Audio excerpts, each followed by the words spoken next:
This is a good place to start.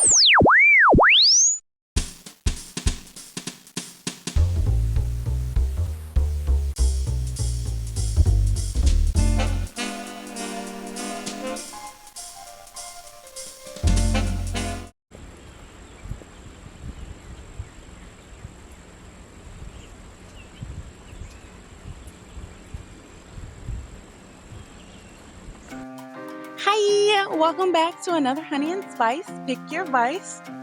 Yeah, I'm really liking that. I may keep that longer than debut week. Anyways, what are we reading? What's good right now? Let me know. I also started going through actual lists I have that are labeled read agains, and I've been very confused, okay? Because some stuff I recall after glancing at the cover art, and some stuff I think was put in the wrong section because I ain't never heard of it. Messed around and reread Save the Day since I have no idea why they're there, but I got halfway when I realized it's ongoing and literally had to stop. I despise an ongoing story. Like, that's just not for me. I get way too emotionally invested and be sick when I see that detail button. Then the next week, it's a hiatus. Or we suddenly jump to the side couple after something major has gone down with the main couple. Please play with somebody else. Like, I do stumble into them from time to time and have to let them marinate, but I've gotten pretty good at telling which ones will be my jam and which ones I'll just have to drop. I think on day 7, I'll give my ongoings that are on my marinate list. So obviously, don't recommend them because I cannot let you know until it's done. But depending on the free time I don't have, I can give an incomplete overview of what's out so far and what direction I think it's going. An example of this are works by Brothers Without Tomorrow, or more commonly known as Biwat or Boat. Like, we generally know what direction their stories are careening into. But for today, we're going to kick it off with Kingsmaker. Actually, no, we're not. That's way too long and truly deserves its own video of discussion since it's 3 separate editions of stories. And I think the last one is still ongoing. For like series, I kind of want them to be together since it'll no doubt flow into spoilers after the first one. And it'll just be easier for me to just tag an overall spoiler alert. So we're actually going to do Full Volume by Albert and Yang Eun-ji art. It's a completed manhwa with about 75 or 76 chapters and like 40 side stories. I promise they are necessary. Characters. Main characters. Younger bottom, Byeom.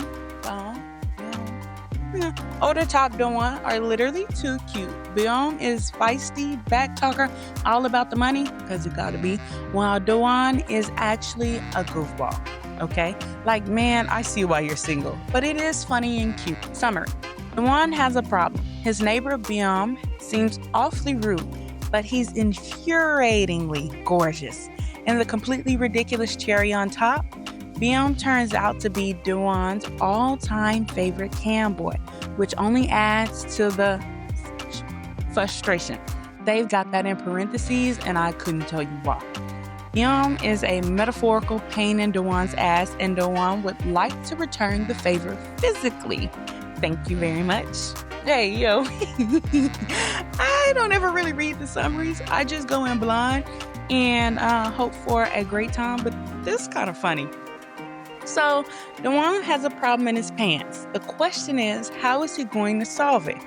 You'll find out the answer if you crank the volume up and watch very, very closely.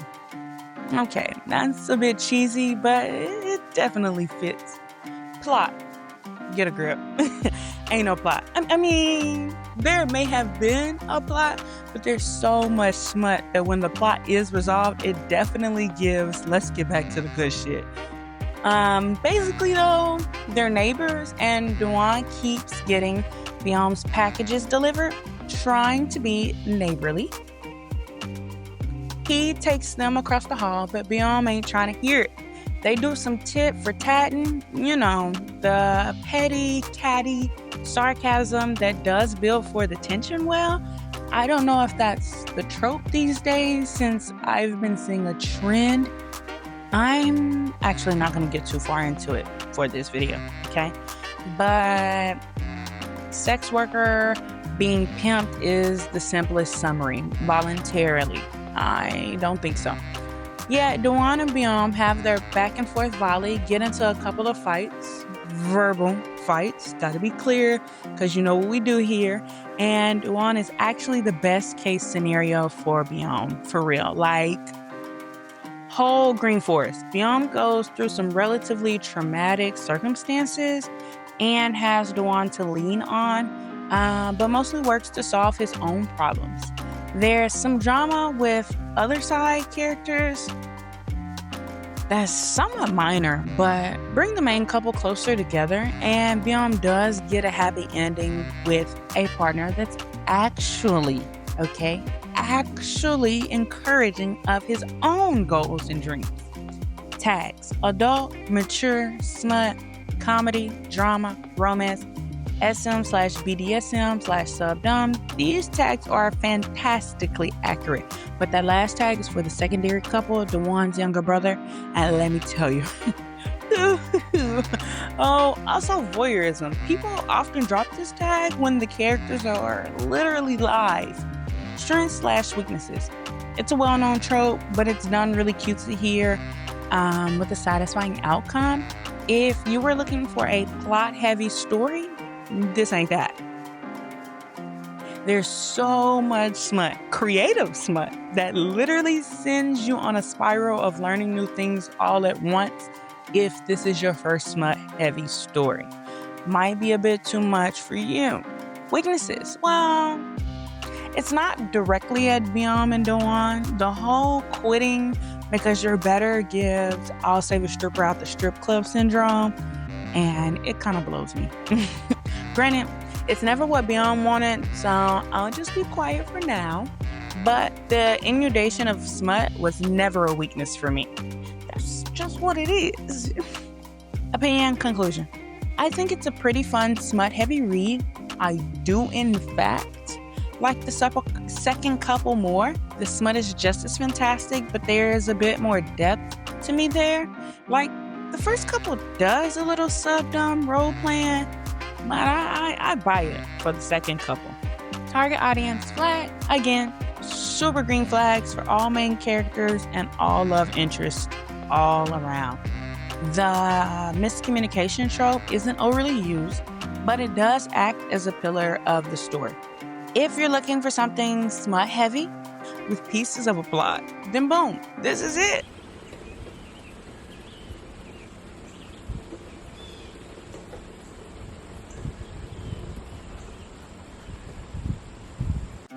The second one is one of my all-time favorites called Assorted, Wildness by Gyeja and art by Z, a completed manhwa with 65 chapters that hits all of the points.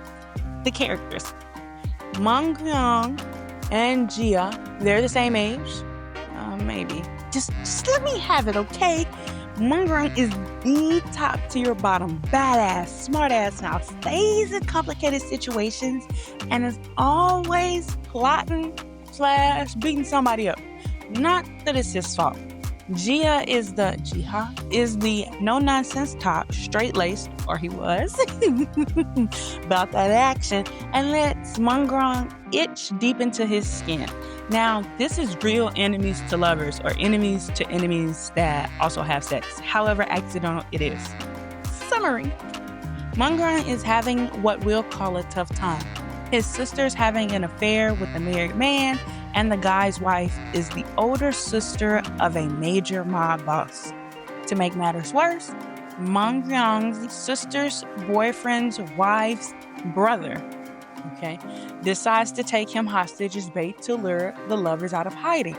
Will the madness never end? Still, maybe, just maybe, Mangyang can convince his captor to go easy on him. Just not too easy. After all, there's nothing wrong with playing a little rough either. I know, I know, that's confusing, but it will all make sense. Maybe. If you were to ask me if I understand, for sure not. But that's not important. Like, irrelevant for it's relevant for all of like 20 minutes to set up the situation. Plot. No, wait. There is a plot, a pretty decent one, where the mob boss obviously seeks revenge for his sister, but this ain't no sit back and take your bottom. They swing you right, he coming with an uppercut. Like, this is a fun, fleshed out ride that never stops surprising. Basically, Mangryong was minding his business, and his sister is ditzy and trying to fall in love with any man that comes her way. But he still loves her. She gets entangled with the wrong guy, says goodbyes, unbeknownst to Mangryong, who is often called manhwa. And he ends up abducted as bait for his sister to return. That obviously doesn't happen. At least not early enough for Manhwa to get out of the situation. As a captive, he spends nearly every second trying to escape and leaving hellfire in his wake. There's drama and a lot of it. Smut, baby, it's enough to make you catch your breath. Betrayal, and I dare say it's romantic, okay? Tags: mature, smut, action, comedy, crime, delinquents, drama, full color, and romance. Yeah, they kind of ate with the tags because they're chef's kiss. I will throw in that there's light dub con, but in a turn your brain off and enjoy it kind of way, not the yikes, do I need to drop this kind of way.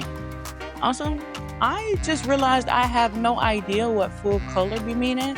I'm trying not to take it too literal, but I'm sure with a little more reading, something will click, as I like being thrown for a loop when reading BL. Strengths/weaknesses. There are no weaknesses to me. And if you have any, that's a you problem. I mean, there is some conversation that makes you pause, but overall, the miscommunication adds to the story. Like, it's necessary in some parts. The smut is fire as well. The art, each character other than Mangman's sister is vocal and determined on what they believe and how to go about achieving it. The weakness to me could be that no one listens to Mangryong in the beginning. So all of the consequential aftermath is technically a result of being ignored. But without it, we wouldn't have had this masterpiece, okay? Opinion/conclusion. If you're looking to delve into something not super light-hearted, but also not full of doom and gloom, then boom. I present Assorted Wildness, whose title is aptly chosen. There's unexpected comedy at parts where you wouldn't think you'd laugh, with both Gyeja and Mangman being extremely adorable. Target audience/flag. You know I want to say this is yellow, right? And that's being generous, because it could really be a green flag if we chose to act like some scenes were hallucinations. But I suppose, accurately speaking, with the elements presented, it's a surface level orange. If you get the chance to read it, you'll definitely say it's yellow. But don't let this be your first BL, or you'll have too high of expectations and be disappointed for a minute.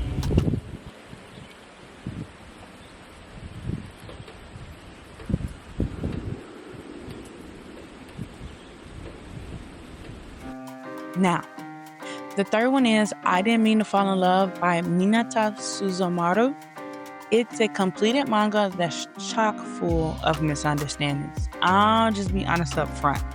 The characters, Yoshino and Ro, are the main couple. And I don't know, man.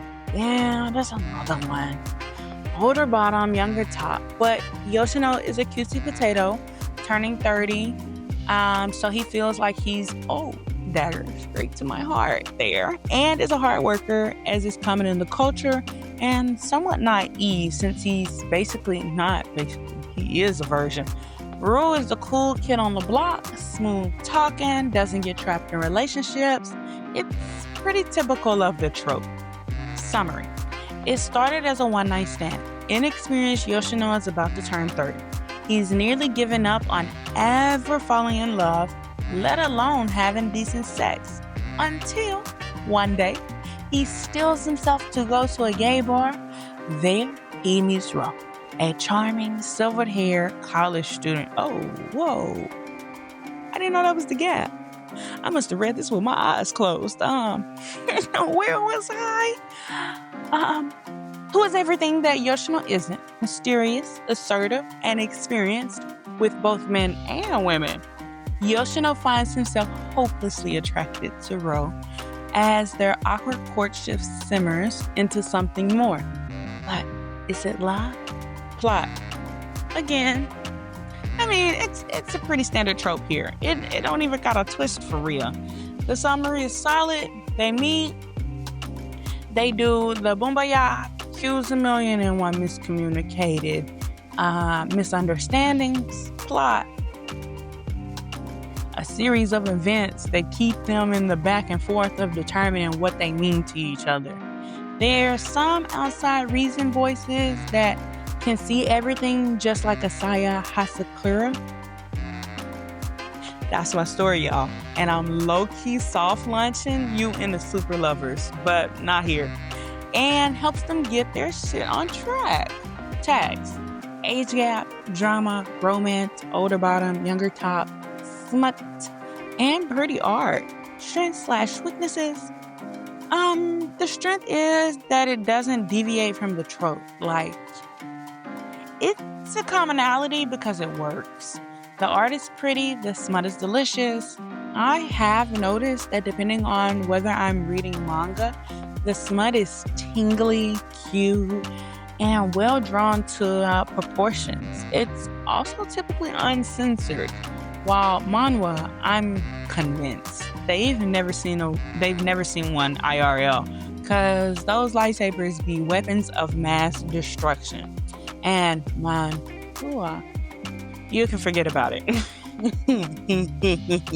Holding hands is the best you'll get. Wait, have I done a manhwa yet?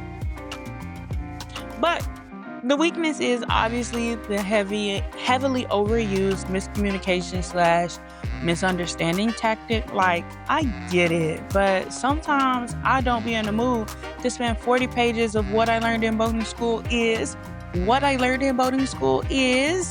Like, bro, wrap it up. And who knows, later I might recommend something just like this and be over the moon about it. But I wasn't feeling it when I did this. So, opinion/conclusion. Anyways, it's short, cute, and does have a happy ending. I am so inconsistent in telling y'all that.